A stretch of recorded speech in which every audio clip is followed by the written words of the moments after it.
Assalamu alaikum, bienvenue dans votre programme Sciences et Civilisation, Ilm wa Hadara. Aujourd'hui, nous allons nous intéresser aux recherches qui se font en philosophie, notamment en Afrique de l'Ouest et plus précisément à Abidjan. J'ai le grand plaisir de recevoir aujourd'hui Christiane Baka.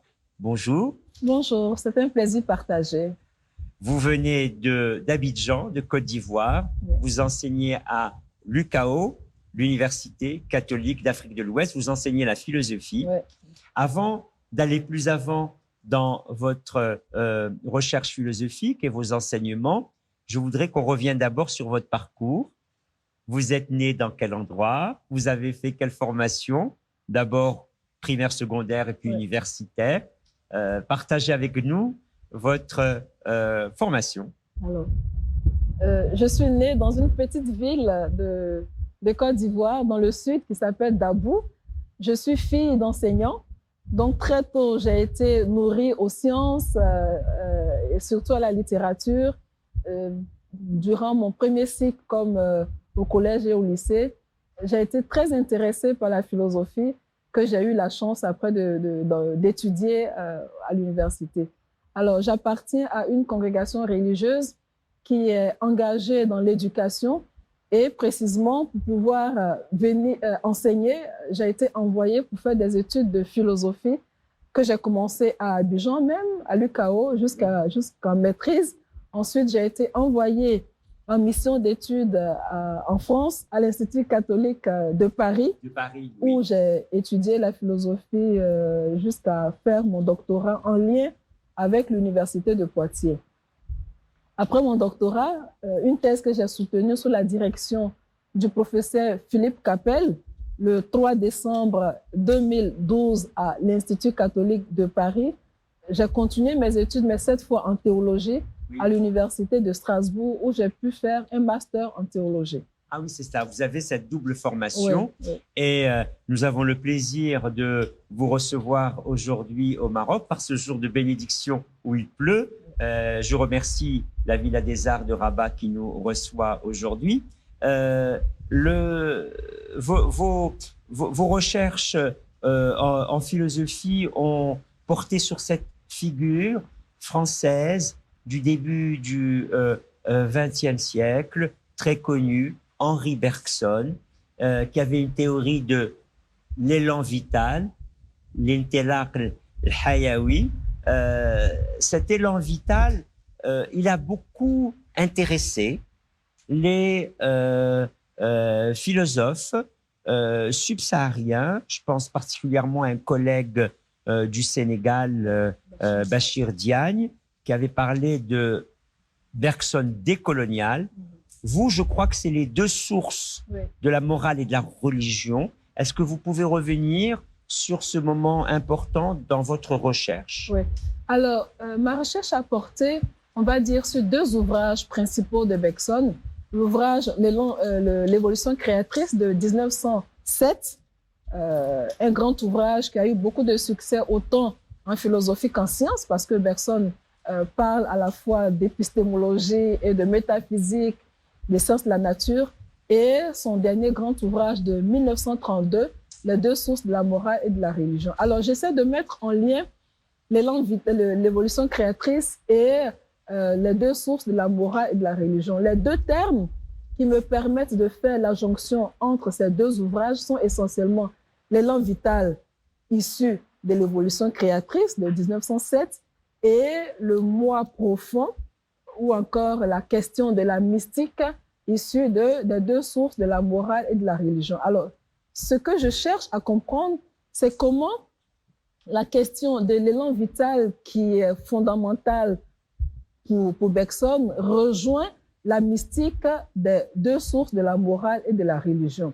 Donc, ma thèse a porté précisément... Alors justement, effectivement, sur cette figure importante, je disais, de la philosophie, vous avez tout à fait raison d'insister sur le double versant scientifique d'un côté, philosophique de l'autre, parce que Bergson fait encore partie de ces philosophes qui étaient très informés de l'état des sciences Et pour l'évolution créatrice, il y a tout le darwinisme, Lamarck, toute la critique du mécanisme et du finalisme, c'est-à-dire sortir les sciences de la vie des grandes théories un peu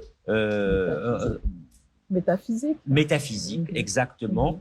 Et lui-même cherche une forme de spiritualité en étant complètement ancré dans les sciences de la vie. Exact. Alors, la figure de Bergson, en cela, est très éloquente parce que, pour la petite histoire, Bergson part d'abord dans une intention de faire de la philosophie des sciences.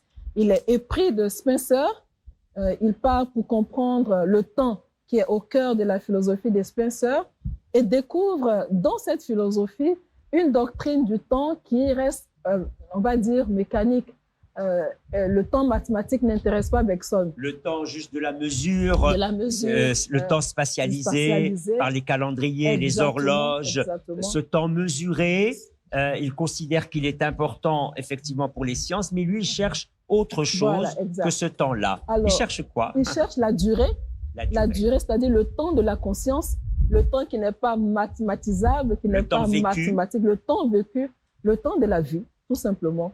Et justement, Bergson s'oppose à Spencer, ce qui a donné le grand Bergson. S'il avait été satisfait de la pensée de Spencer, on n'aurait pas eu le Bergson d'aujourd'hui. Et donc, Bergson cherche à comprendre le temps qui est au cœur de la vie, ce qui a donné la notion de durée dont il est l'inventeur. Cette expérience de vie. Et je reviens à ma première question. Pourquoi intéresse-t-il tant précisément de ce côté de l'Afrique, que ce soit le Sénégal à travers la figure de Bachir Diagne, ou que ce soit vous, Christiane Baka, quelle résonance dans un contexte africain peut avoir cette philosophie qui est née ailleurs? Alors, je pense que Bergson a eu un écho en Afrique parce que Bergson est le penseur de la vie. Bergson part également, comme on le disait tout à l'heure, de la science. Sa philosophie est fondée sur la science. Mais contrairement à Descartes, la figure à laquelle il s'oppose un peu, il ne s'agit pas de comprendre le réel de manière mathématique, mais de comprendre le réel de l'intérieur, aller vers les choses concrètes. Et donc, Bergson, étant penseur de la vie, intéresse beaucoup les Africains. N'oublions pas la fameuse boutade de Senghor, l'Afrique, c'est l'émotion, mais attention, il ne s'agit pas du sensationnalisme dont il est question. Il s'agit de comprendre la vie qui est au cœur de l'existence. Donc, quand on veut décrire les expériences de vie, les outils qu'il offre, comme celle de la durée, que vous avez rappelé comme étant le qualificatif même du temps de la conscience, ça devient parlant. Absolument, absolument. C'est cela. Absolument. Si on se penche maintenant sur son œuvre tardive, les deux sources de la morale et de la religion, deux sources pourquoi? Alors, deux sources. Il y a plusieurs choses qui constituent les deux sources. On commence par d'abord le moi social et le moi profond. C'est deux réalités, deux manières de vivre du sujet. Alors, selon que je vis selon le moi social, je serai à la merci de la société. N'oublions pas que Bergson est contemporain de Durkheim et s'oppose à la pensée sociologique. Descartes, c'est plutôt la personne Bergson, qui pense la vie dans son intériorité. Alors donc, deux sources, le moi social, le moi profond. Mais les deux sources dont il est question ici précisément dans cet ouvrage tardif de 1932, il s'agit de la morale close et la morale ouverte. Ah, ça c'est très important. De la religion close et de la religion ouverte. Pour Bergson, la religion n'a de sens que dans son ouverture à l'autre. Une religion close, dit Bergson, est appelée à disparaître. Alors attention, il ne s'agit pas de mesure. Une petite religion en termes on va dire de mesure, peut être ouverte, tandis qu'une grande religion universelle peut être fermée. Alors ça, c'est important parce que là aussi, on a parlé de la durée et de l'expérience de vie qui est très signifiante, quel que soit le contexte, et donc, par exemple, le contexte africain. Et il y a ce que vous venez de dire, cette différence entre le clos et l'ouvert. Oui, Il y a des morales closes, des morales seulement de l'obligation, exact. des religions closes, des religions uniquement, par exemple, du dogme. Oui, Et il y a des morales ouvertes et des religions ouvertes qui vont vers plus de spiritualité. Exact. Tout à l'heure, vous avez prononcé le mot de mystique, de plus de mysticisme. Oui. C'est cela qui est au cœur des religions ouvertes et des Oui. morales ouvertes. exactement. La religion ouverte, c'est celle qui donne plus d'amplitude à la personne comme personne. C'est une religion qui est ouverte à l'humanité et non aux lois. Ce qui donne à une religion d'être fermée, évidemment, c'est le formalisme, faire ceci pour le faire, ne pas faire cela pour ne pas le faire. Mais vivre sa religion de manière ouverte, c'est s'intéresser à la personne en tant qu'on peut la trouver partout. C'est le plan universel. Or, tandis que la religion fermée, c'est une religion du formalisme. On fait ceci ou on ne fait pas cela. S'il n'y a que le rite, s'il n'y a que la forme, S'il n'y a que le rite, ça devient de l'inertie. Ça devient de Et- l'inertie. Et justement, un autre terme de cette morale, de cette religion ouverte, c'est le dynamisme. Hein. Ouais. La religion dynamique, c'est la religion qui sait s'ouvrir à tout le monde et non se fermer simplement à une société. Et pourquoi, d'après vous, il a pris ensemble ces deux domaines que sont la morale et la religion? Parce que pour Bergson, la morale et la religion sont contemporaines de l'homme tout simplement. Bergson dit précisément qu'il n'existe aucune société qui n'ait de religion. Alors qu'on peut trouver des sociétés sans science au sens moderne du terme, on ne peut trouver de religion sans morale et sans religion. C'est deux réalités contemporaines de l'homme. Donc, les comprendre, c'est comprendre l'existé humain tout simplement. Oui, et alors précisément dans votre pratique aujourd'hui, en tant qu'enseignante, je crois que vous êtes même doyenne aussi Oui. de votre université, quel écho ont encore au-delà de Bergson ces thématiques précisément d'une religion dynamique ou d'une morale dynamique ou encore cette opposition entre le clos et l'ouvert? Est-ce que ça parle aux gens? Oui, ça parle aux gens. J'ai envie de dire que nous sommes dans une société, dans des sociétés qui se mondialisent. Mais précisément, ces sociétés cultivent le clos, la peur de l'autre, la peur de celui qui n'est pas moi. Or, précisément, l'attitude qui consiste à vivre de manière ouverte m'ouvre à d'autres et accorde de l'importance à l'autre, à l'altérité. Et donc, la pensée de Bergson a encore de l'actualité aujourd'hui. Et d'ailleurs, vous savez que sous la direction de Frédéric Worm, cette pensée a repris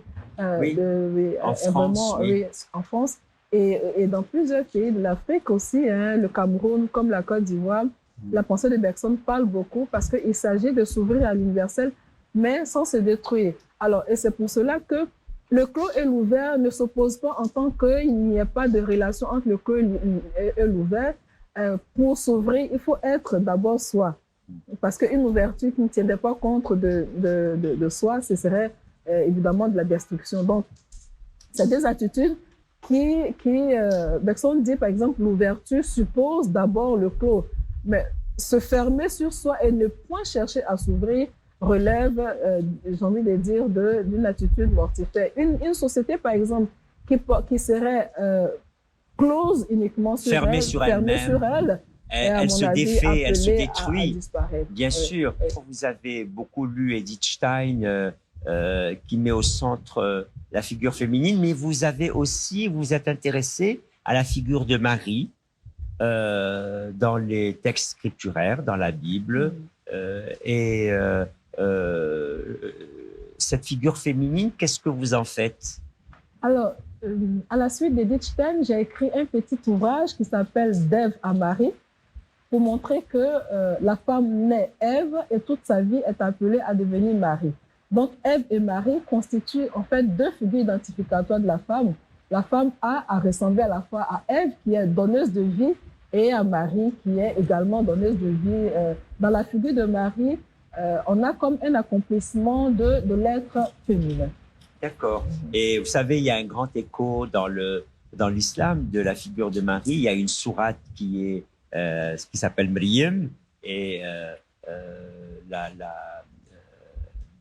dans cette sourate, Marie présente le petit Jésus et on a le miracle du bébé parlant parce qu'il se présente comme celui qui va être protecteur de sa mère, Marie.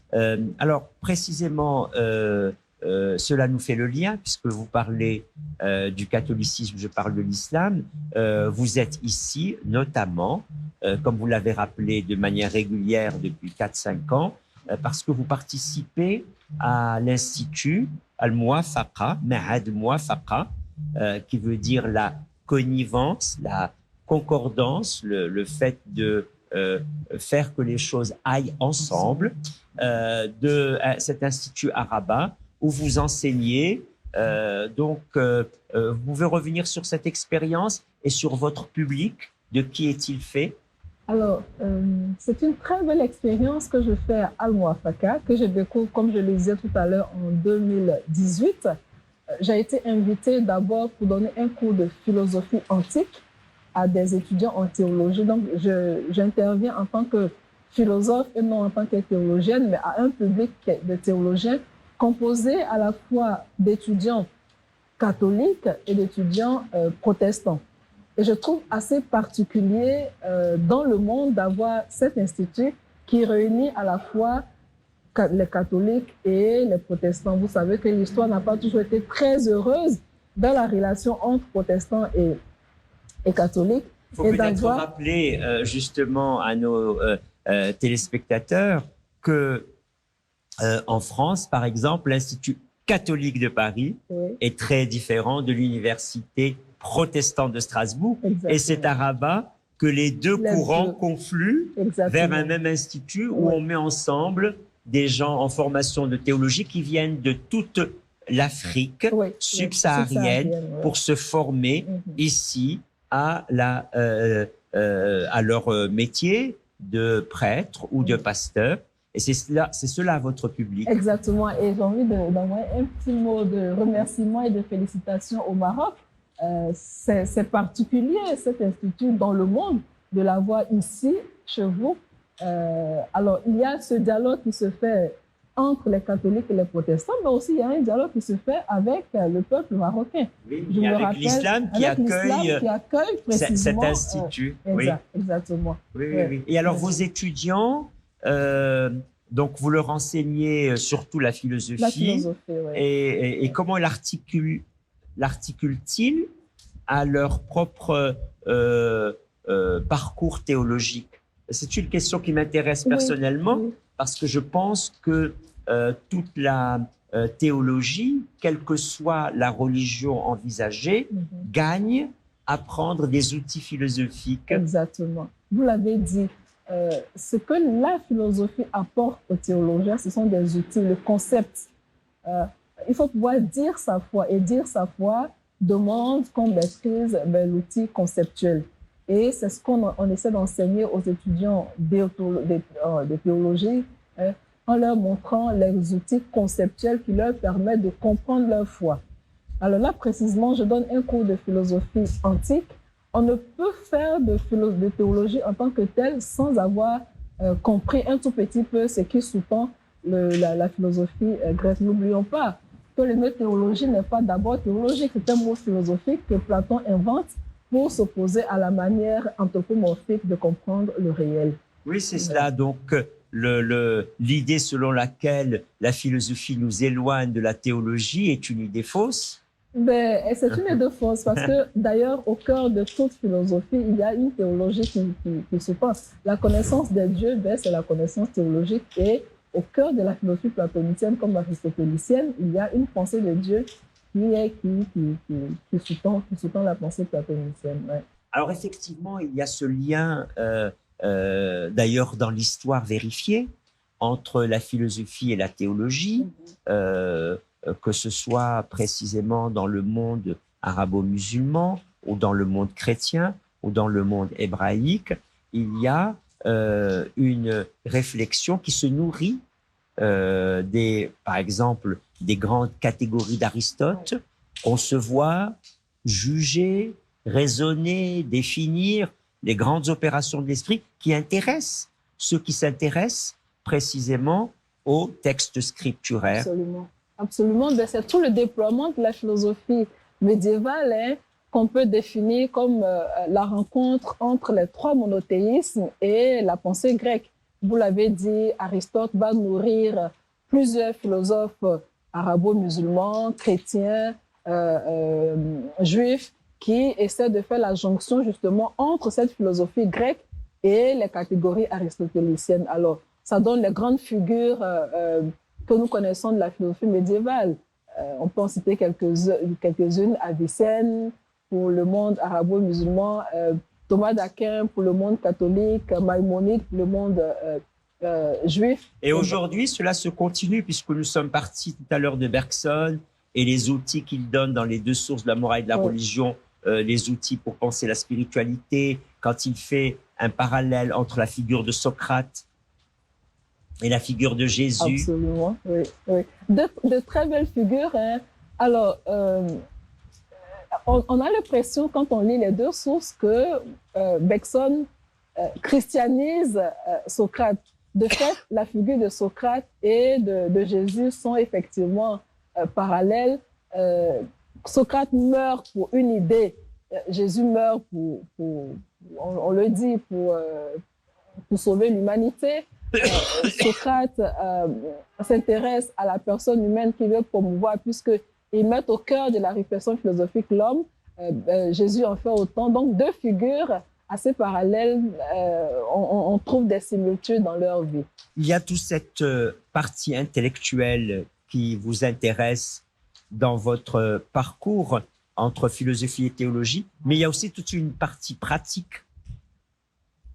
Je sais que vous êtes très engagé dans le soutien à des orphelinats en Côte d'Ivoire. De quoi s'agit-il? Alors, je vous disais en début d'émission que je fais partie d'une congrégation religieuse engagée dans le social.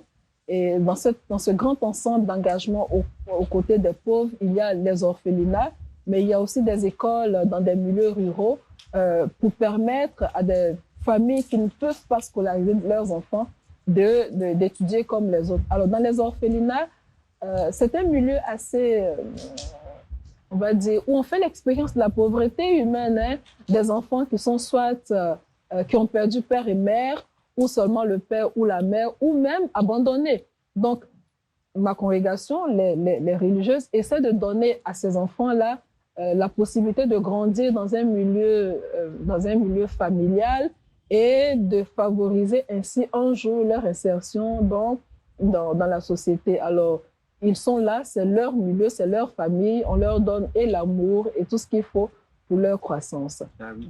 Et précisément, cet engagement religieux qui est un engagement social, est-ce qu'il rencontre un œil, j'allais dire, neutre ou favorable des autorités politiques? Non, bien au contraire, nous avons le soutien des autorités politiques.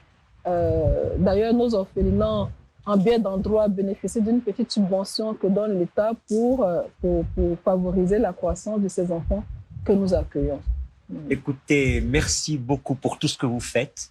Merci d'être venu aujourd'hui faire cette visite au Maroc dans le cadre de Ma'had Mouafaqa, l'Institut Mouafaqa, où vous exercez précisément votre métier de philosophe auprès de théologiens. Merci, chères téléspectatrices, merci, chers téléspectateurs, pour votre bienveillance, votre présence parmi nous aujourd'hui via votre téléviseur. Et je vous dis à une prochaine séance. Au revoir.